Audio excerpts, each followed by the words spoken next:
This brings us to our next speaker, Bob Ulanowitz. He's Professor Emeritus at the Center of Environmental Science of the University of Maryland and Courtesy Professor at the Arthur R. Marshall Center of the University of Florida.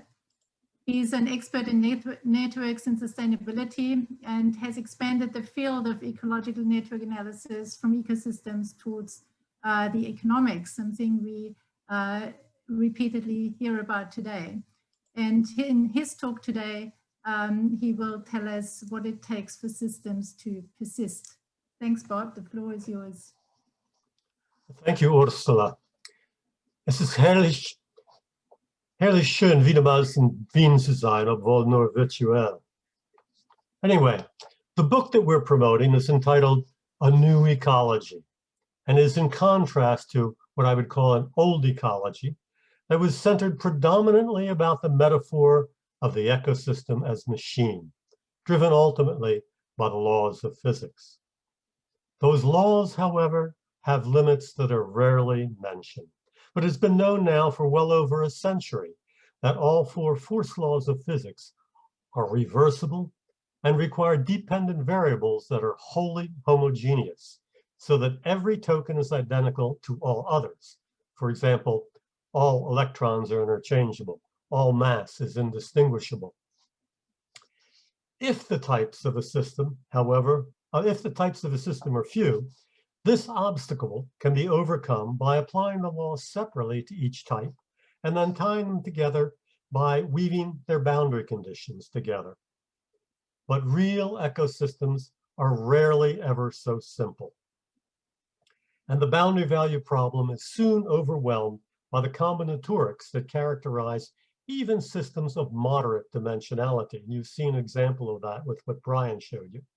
The number of combinations among n types typically scales as n factorial, so that a system with 75 species will have on the order of 10 to the 106th power combinations. That's 1 with 106 zeros after it, an enormous number. Physicists estimate that the entire universe consists of around 10 to the 81st elementary particles like quarks or bosons, and has existed now for 10 to the 25th nanoseconds, so that the potential combinations of 75 species becomes hyper-astronomical. It becomes greater than all the simple events that could have occurred all throughout the universe since the beginning, the Big Bang. And it remains beyond the ability of even the fastest computers yet to be developed. There exists another problem with physical laws. They pertain to timeless objects. Life is not an object, but a process, a temporal series of irreversible transformations that is dimensionally incongruous with the timeless laws of physics. How then to develop a different quantitative portrait of the complex theater of living ecosystems? One possibility that we're discussing today is to depict the numerous species as nodes of a network, which are connected by directed processes, such as flows of material exchanges between the nodes. The network is weighted according to the rates of transfers, yielding what is known as a weighted digraph. Okay, each arrow has a direction and weight. From this point on, one conducts a phenomenological analysis of the topology and weights of the connecting processes. What does this mean? It means that one makes no a priori assumptions about relational mechanisms. Rather, as in engineering practice, one can proceed in black box fashion to search for quantitative formulae that combine the data into indexes that characterize the behavior of the system as a whole. In other words, this is data-driven. We're looking at what the data is telling us. Now, ecosystem networks of processes are usually replete with many internal cycles. You've seen that before, some of which may act in autocatalytic fashion. An autocatalytic cycle is one in which each member of the cycle enhances the next one. Such a positive reward loop will always favor contingent changes that increase autocatalytic action and decrement those changes that diminish local catalysis. This is the CANs that Frau Dr. Ika talked about earlier.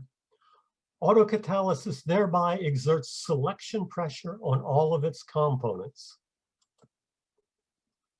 It also exerts selection pressure on all the limiting inputs to the systems, incorporating those contingencies that augment the capture of resources by each and any species, a phenomenon I have called centripetality. And it's one that is exhibited by all living systems, but you never see it on anyone's list of the attributes of life. And incidentally, this drives the system further away. Centripetality drives the system further away from equilibrium. There was a question about that. Such autocatalytic development eventually would lead to domination of the system by a very few of the most efficient pathways, making the system vulnerable to major disturbance along any of these primary routes. To avoid such catastrophe, insurance, so to speak, the system persists by trading off some system efficiency to make room for complementary parallel flows that can assume some of the functioning of the impaired primary channels, albeit at lower efficiency. Total system activity is measured by the total system's throughput, or TST, which is simply the sum of all the internal transfers and exchanges with the external world. The nodes can be numbered from 1 to n, and the inputs to the system are considered all to flow from virtual node 0, while exports from the system are designated to flow to some outside sink n+1. Then, if Tij designates the flow from compartment I to another, any compartment I to another node j, the aggregate of all the activities becomes, as you see, the sum of all the Tij. We now invoke a definition from information theory to calculate the diversity of all the flows in terms of the Shannon-Wiener formula. Okay, all this is H equals minus summation pi log pi that you're all familiar with. Only here we're using the joint probability Tij over Tst of the flow Tij. Information theory, here's the neat trick, allows one to partition this diversity into two non-negative compartments. Call it A and Phi, where A is called the average mutual information in the network, or how much on the average the flows are constrained by one another in organized, efficient manner. It's an informational homologue of the conventional correlation coefficient. The residual Phi, it's called the conditional entropy, measures how much on average the flows remain independent of one another, mostly via redundancy. In terms of the Tij, these components are shown on the slide. Now it's a messy looking algebra, but notice that only things there are the Tijs. Okay, there's nothing else assumed. This is something that we can observe. They are all data driven.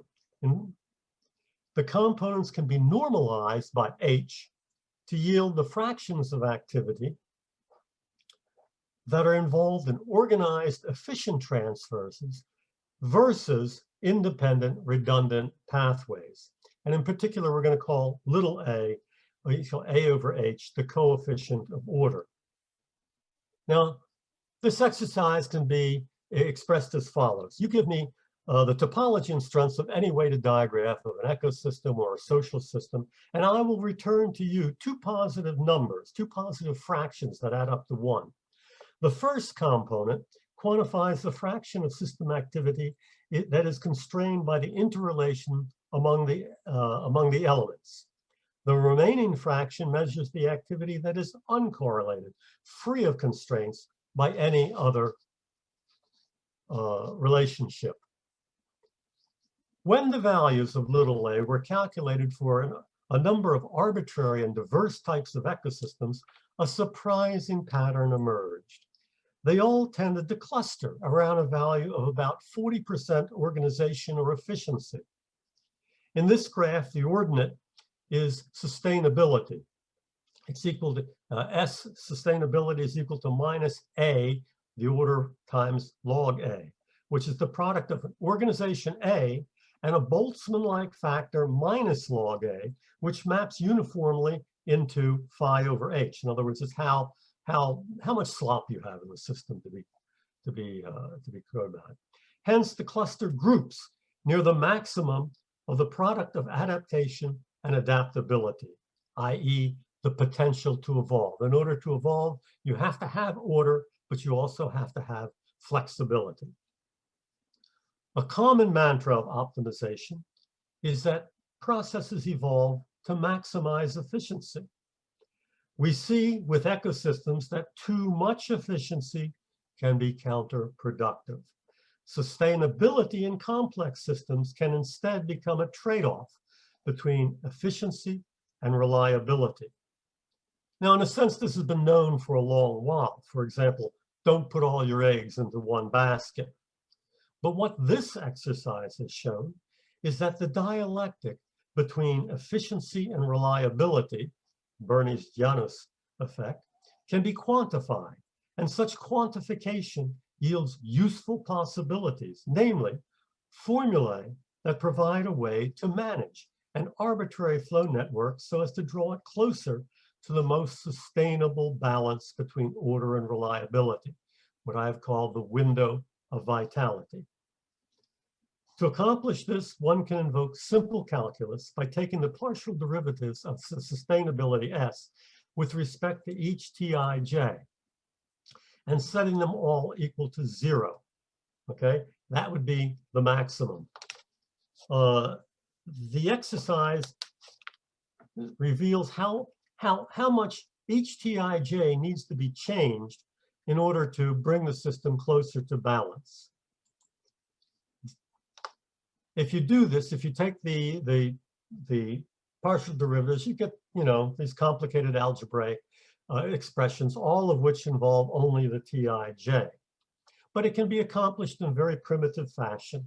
You start out with a network, you calculate the derivatives, and each derivative will tell you whether you have to increase or decrease it and by what relative amount. So you do that by a fraction, and then you reiterate, and you keep on doing this, and the system gradually approaches the balance.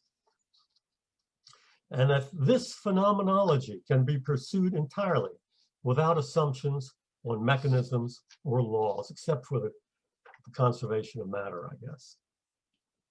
The benefits of such optimization to ecosystems management should be immediately evident. But the applicability of the method to design systems, anthropological systems, is currently being explored by engineers who are now seeking to design fail-soft distribution systems. That is, systems such as supply chains that are designed with maximal profit efficiency as a goal.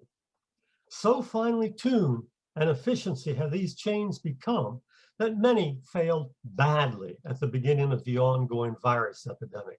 Our refrigerator broke down then, and we couldn't get another refrigerator because the supply chain had failed us.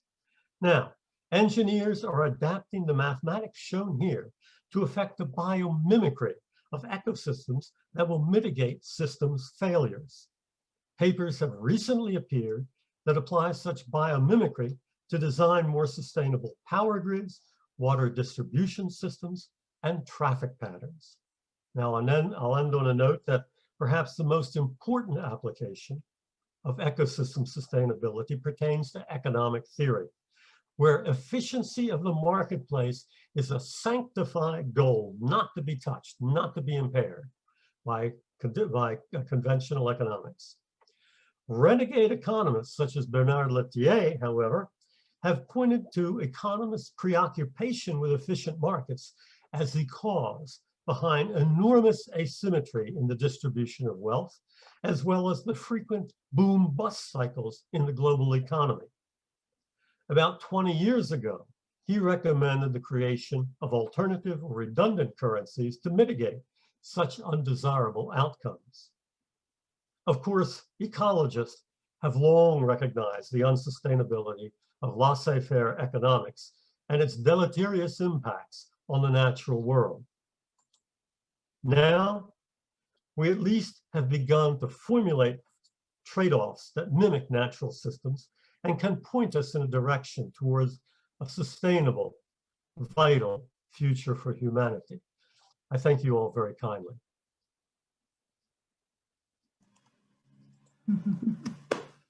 Thank you very much, Bob. Also for picking up again that theme of transformation that Ika had brought out in her talk right in the beginning. Thank you very much.